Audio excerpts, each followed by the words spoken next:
এই কুলাঙ্গার মুজতবা খন্দকার আমাদের প্রাণের ম্যামকে কুটুক্তি করার পর 24 ঘন্টা অতিবাহিত হয়ে গিয়েছে, এখন পর্যন্ত রাষ্ট্র তার বিরুদ্ধে কোনো ব্যবস্থা গ্রহণ করে নাই। আমরা মনে করি রাষ্ট্র এরই মাধ্যমে স্ল্যাশমারদের আশ্রয়দাতা হয়ে উঠছে ধীরে ধীরে। আমরা ঢাকা বিশ্ববিদ্যালয়ের শিক্ষার্থীদের পক্ষ থেকে হুঁশিয়ারি করে বলে দিতে চাই, আমরা দেখতে পাই নারীদের উপরে একের পর এক বিভিন্ন ধরনের স্ল্যাশ শেমিং করা হয়, কুরুচিপূর্ণ মন্তব্য করা হয়। সে যেই দলেরই হোক না কেন তার বিরুদ্ধে কোনো ব্যবস্থা গ্রহণ করতে আমরা দেখি নাই। এখন দেখি যখন কখনো যদি কোন স্ল্যাশ শেমারকে ধরা হয় তাহলে দেখে একটা গোষ্ঠী তাকে পুরস্কৃত করে, তাদেরকে ফুলের মালা দিয়ে বরণ করে নেয়।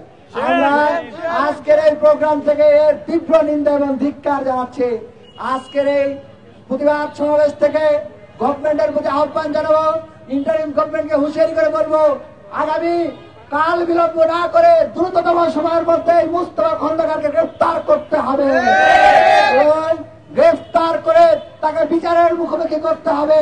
পাশাপাশি এনটিভি কে বলবো, কাল বিলম্ব না করে কুলাঙ্গার নরপিশুকে চাকরিচ্যুত করতে হবে। যদি তা না করেন তাহলে আমরা মনে করব এনটিভি আর জনগণের টিভি নাই, সেটি স্ল্যাশমারদের টিভি হয়ে গিয়েছে।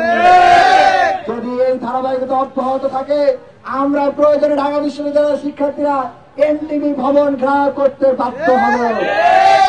একই সাথে আমরা হুঁশিয়ারি করে বলে দিতে চাই, আমরা দেখি কতিপয় রিলস ব্যবসায়ী যারা রিলসের মাধ্যমে আয় করেন, এরকম কতিপয় সিলেক্টিভ অংশ তারা টার্গেট করে নারীদের কুরুচিপূর্ণ ভিডিও তৈরি করেন এবং ইন্টারনেটে ছাড়েন এবং কুরুচিপূর্ণ ক্যাপশন দিয়ে টিআরপির আশায়, অধিক ভিউর আশায় এ ধরনের ভিডিওগুলো করেন। আমরা দেখেছি আমাদের ডাকসুর গণতান্ত্রিক সম্পাদক জুমা, তারপরে সদস্য রাফিয়া সহ অনেক মেয়েদের এবং নারী শিক্ষকদের, শিক্ষিকাদের টার্গেট করে এই ধরনের ভিডিও বানানো হয়।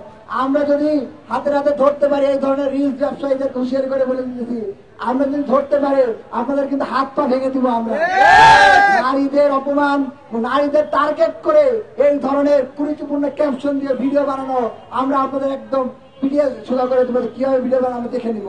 আমরা হুঁশিয়ারি করে বলে দিতে চাই, এখনো সুযোগ সময় আছে।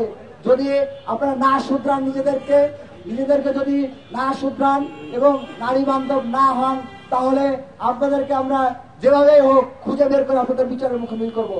যারা এই ধরনের ভিডিও দিয়েছেন সাংবাদিক বন্ধুদের মাধ্যমে, তাদের কাছে সুস্পষ্ট বার্তা দিচ্ছি, এখনো সময় আছে। এই ধরনের কুরুচিপূর্ণ ভিডিওগুলো দ্রুত নামিয়ে ফেলুন এবং ক্ষমা চান। যদি তা না হয় আমরা আপনাদের বিরুদ্ধে আইনি পদক্ষেপে যেতে বাধ্য হব। পাশাপাশি গভর্নমেন্টকে আহ্বান জানিয়ে যে দ্রুততম সময়ের মধ্যে মুজতবা খন্দকার গ্রেফতার করতে হবে। শুধু মুজতবা খন্দকার নয়, বাংলাদেশের নারীদেরকে নিয়ে যারাই স্ল্যাশমিং করে, ইফটেজিং করে, প্রত্যেককে গ্রেফতার করে বিচারের মুখোমুখি করতে হবে। শাহবাগ থানাকে আমরা তো বলতেছি, দ্রুততম সময়ের মধ্যে যদি আপনারা এই মুজতবা খন্দকার গ্রেফতার না করেন তাহলে আমরা শাহবাগ থানা ঘেরাও করতে বাধ্য হব।